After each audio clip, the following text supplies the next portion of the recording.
Bom, meus caras, tive um probleminha aqui na transmissão. Vamos retomar. Bom, quanto aos requisitos do livramento condicional,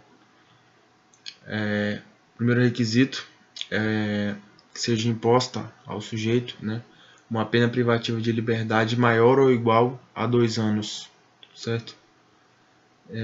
Dentro dessa pena privativa de liberdade maior ou igual a 2 anos, né, o sujeito vai ter que cumprir diferentes percentuais da pena a depender de determinadas circunstâncias do crime e do próprio sujeito, né? Se o sujeito não for reincidente e tiver bons antecedentes, né, ele vai preencher o requisito objetivo, né, para o livramento condicional a partir do cumprimento de 1/3 da pena, né? Se o sujeito for reincidente em crime doloso, ele vai ter que cumprir mais da metade da pena, né? Se o sujeito for reincidente, se o sujeito tiver praticado um crime hediondo, né, ele vai ter que cumprir 2/3 da pena, né? E se o sujeito for reincidente específico num crime hediondo, ele não vai poder gozar do livramento condicional. O livramento condicional vai ser vedado ao sujeito reincidente específico em crime hediondo. O requisito subjetivo, né, é o bom comportamento, né, do sujeito ali no tempo preso e a aptidão para o trabalho, né? Não pode jogar um cara na rua sem ter aptidão para uma ocupação lícita, né? Fatalmente ele vai retornar ao crime. O outro requisito é a reparação do dano, né? Salvo se o sujeito demonstrar impossibilidade, né?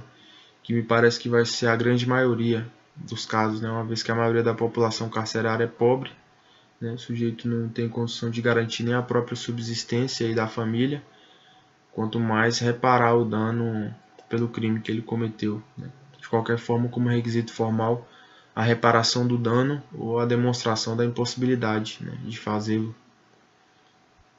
No caso dos crimes violentos, o sujeito pode ser submetido a um exame criminológico, né, e nesse exame vai se procurar constatar, né, que para a concessão do livramento condicional será necessária a constatação de que o sujeito, quer dizer, em tese, né, pelos elementos ali do exame criminológico, em tese ele não voltará a delinquir, né, que em tese ele está apto a retornar ao convívio social, né. Vamos dizer, ele vai precisar de um resultado positivo, né, no exame criminológico. Bom, quanto às condições para o cumprimento do livramento condicional, quer dizer que uma vez concedido, né, o livramento, o sujeito preencher os requisitos, aqui são as condições que ele vai ter que cumprir, quer dizer, já em gozo, né, do livramento condicional.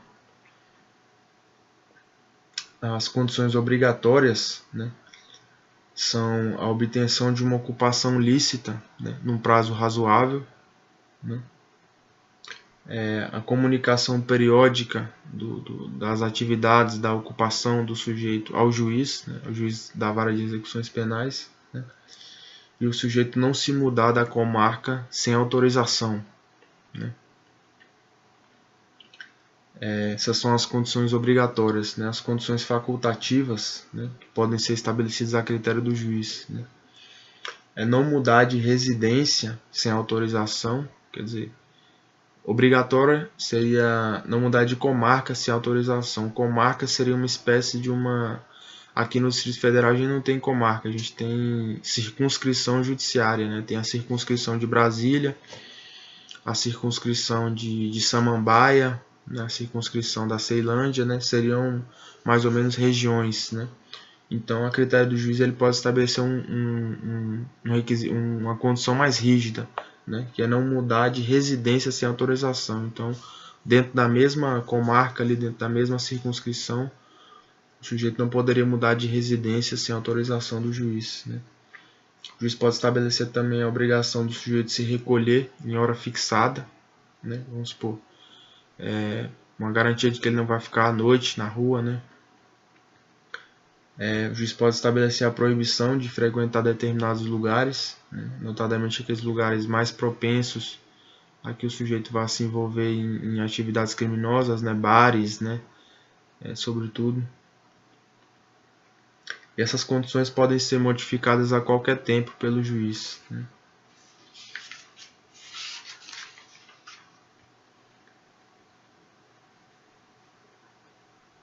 Bom, o procedimento do livramento condicional é um pouco curioso, né? Porque é feita a leitura. Cadê aqui?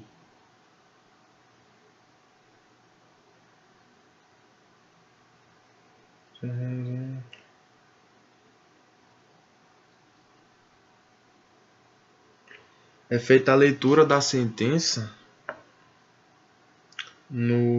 na presença dos demais condenados, né? E diz aqui o Rogério Grego que a finalidade é estimular os demais detentos, né, a terem um bom comportamento para que possam também gozar do livramento condicional, né?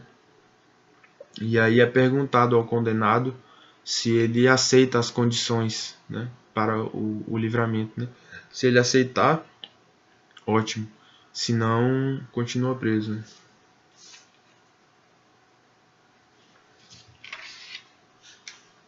Bom, quanto à revogação do livramento condicional, a hipótese de revogação obrigatória e hipótese de revogação facultativa. A revogação obrigatória vai se dar quando o sujeito for condenado por sentença irrecorrível à pena privativa de liberdade. O sujeito já está preso, está cumprindo a pena, recebeu o livramento condicional e aí adveio uma condenação, né, com trânsito em julgado, a pena privativa de liberdade, né? Se for por crime posterior, sem discussão, está revogado o livramento.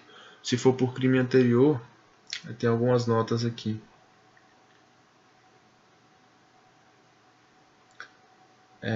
Se for por crime anterior, vai ser revogado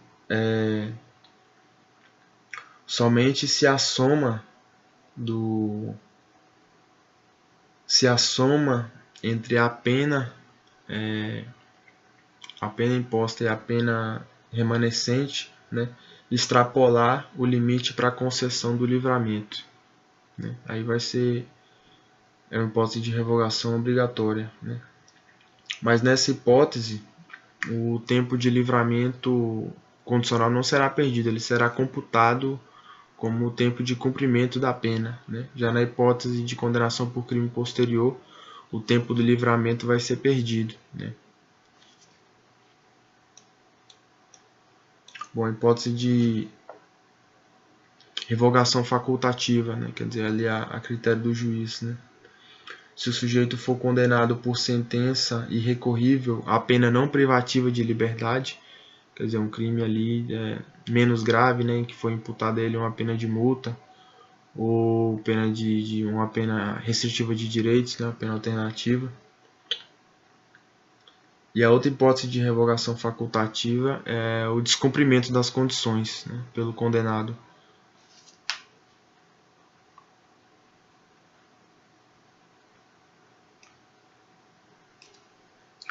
Bom, aqui a última nota é quanto à extinção da pena, né? Se o sujeito cumprir todo o período de livramento sem nenhuma intercorrência, né, não foi condenado por nenhum outro crime, cumpriu as condições, etc., é extinta a pena. Se estiver pendente um processo por crime cometido durante a vigência do livramento, vamos supor, o sujeito recebeu o livramento condicional, e aí começa a responder por um crime que, em tese, teria sido por ele praticado na vigência do período do livramento condicional, né? Então, o livramento não vai ser extinto, quer dizer, a pena não vai ser extinta, né, até o trânsito em julgado da sentença, o trânsito em julgado da ação por esse novo crime, né, que aí o sujeito vai ser condenado ou vai ser absolvido.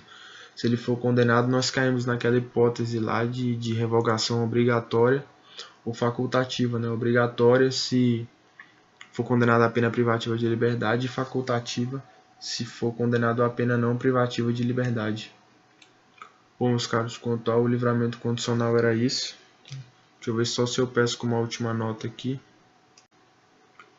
Bom, era só isso mesmo. Mas uma última nota aqui que eu posso puxar de cabeça, que eu lembro do professor Guilherme Nucci falando que esse instituto o professor Guilherme Nucci é um escritor, né, é um doutrinador na área do direito penal e ele também é desembargador, né, se eu não me engano ele lida justamente com essa área criminal, além de escrever sobre o tema.